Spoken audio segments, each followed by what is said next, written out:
Hi and welcome back to my Japan vid where I'm gonna talk to you today about Bakufu.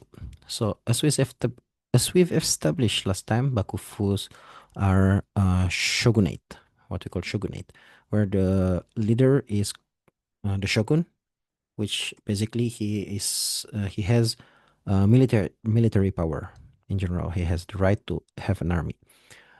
And this is the Kamakura Bakufu because they moved to Kamakura, the Kamakura city of Kamakura, which is still there, by the way, in Japan. I think it's Kanagawa. You can go from Tokyo. It's not too far. It's beautiful. Uh, I'd recommend it for sure. Yeah, they went to Kamakura. The Kamakura Bakufu, Ikuni was like from 1192. I'm not know if this is correct or not, but it's like easy to remember because yeah, I'm not going to go into the Japanese. But then Kamakura Bakufu then continued. I mean, there are some arguments to say that the Bakufu, instead of the shogun, the one who were actually ruling were like was it Rojo or something? Which was like the advisor. Anyway, it was Bakufu. So the emperor still didn't have power. What happened then? The Bakufu, this is when, if you know your history, the Mongol attacked Japan twice and then lost in because of the kamikaze, what we call the god wind. Basically, they were like uh, storm and the military lost. Sorry, the Mongol kind of like lost just because their boat were like, I don't know, they were storm, they lost. And twice this happens. So yeah, Japan was protected. But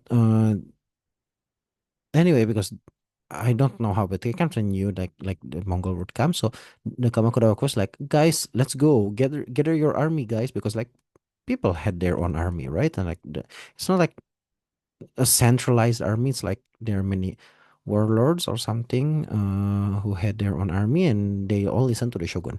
And the shogun said, "We're gonna need to face the Mongols." And they came here, and then the Mongol lost twice. Now, the issue was that this is again from Isaac, I think.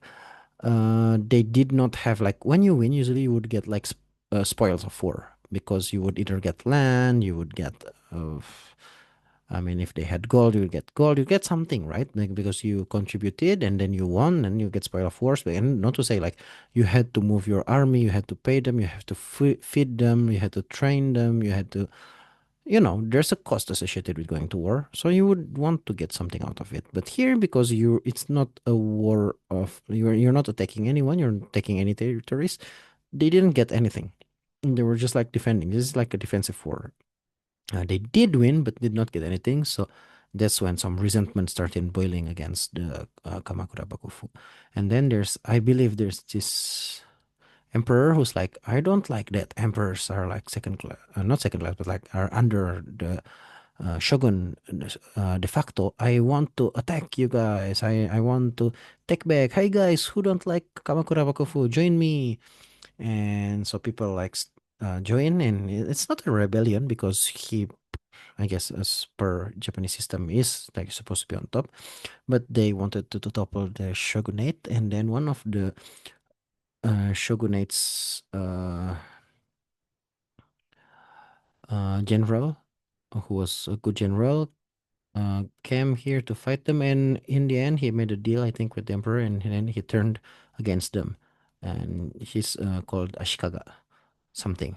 I'm sorry, I forgot his name. What's his name? Takeuchi. I think it's Ashikaga anyway. So then he fought, and then Kamakura Bakufu lost. Bye bye. And it's like, okay, now the emperor is back on power. And he was like, oops, you're gonna make me the shogun. Yeah, I'm the shogun now, and you're gonna go back to being an emperor who can't do anything. And that's how he became the shogun. And we go into the second shogunate, which is the Muromachi Bakufu. Remember, shogunate are called Bakufu in Japanese because it's the government of tents. Tents mean referring to soldiers because when soldiers move, they live in tents. So yeah, uh, the second Bakufu is Muromachi. I think it's a place name, but it's not that far from Kyoto. I think I'm really not sure now. I think it's south of Kyoto. But yeah, and they were like the shogunate, the shogun. But the quality of Ashikaga shogun was like they were not like real war good leader, especially towards, I think. That's what I've heard. But they were good with arts. So at least one of them like really good with arts. It's during this Ashikaga shogunate that they made like the Kinkakuji, which is the temple out of gold, and they made like many different beautiful arts. Like one of the most like a patron of art, one of the shogun. But they had issues which was like succession. So they had many succession issues for I don't remember the story, but there were like two parties, and then so some people were like backing this person, some people backing this person, they fought, and then they become weaker, and then become weaker, and even among the retainers themselves had like succession issues, and so just like the shogunate and the people supporting the shogunate kind of like just become weaker just because of like many internal strife, and they lost power. So during the shogunate, like this was when you like kind of have like daimyo, which like is like Oda Nobunaga, Date Masamune is after Sengoku Jidai, kind of at the tail end of Sengoku Jidai, who also have Tokugawa Ieyasu. I'm sure there are like other, uh, oof, what's his called? Like the Dragon of Kai or Tiger of Kai. What's their name? I forgot. Anyway, many daimyo. Daimyo are kind of like warlords. They have like a uh,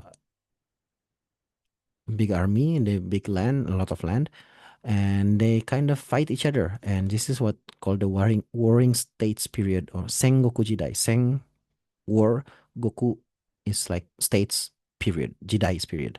They're fighting each other, and in general this shouldn't happen because like let's go back to a period where the shogunate was stronger. If like you attack someone else, you're like, oh, I'm gonna attack your land. He's like, hey, I was given this right, shogun, hey, didn't you give me the right to this land? Why are you letting him attack me? It's like, oh yeah, that's true. Then he will send his army, and shogun kind of like has the biggest army, right? Because many people like listen to him. So, and then the people who attack would like be taken out. So you wouldn't want to attack. But because the shogunate kind of like got weaker and weaker and couldn't punish just attacks, like people just like attack each other and like yeah, uh, had stronger, bigger and bigger like territories. Like the stronger one is like dog eat dog world, and then come Oda Nobunaga, which kind of somehow defeated. I think Saito Dosa. No, Saito Dosang is his in-law. Or is it the dude who came to kill him? So somebody wanted to go to Kyoto, they said. And anyway, he passed through Nobunaga, and Nobunaga somehow killed him. So he became stronger, and then he accumulated power, and then he went to Kyoto, bringing like the shogun, and he was like, "I'm reinstating this shogun." Yeah. So the shogun gave him power.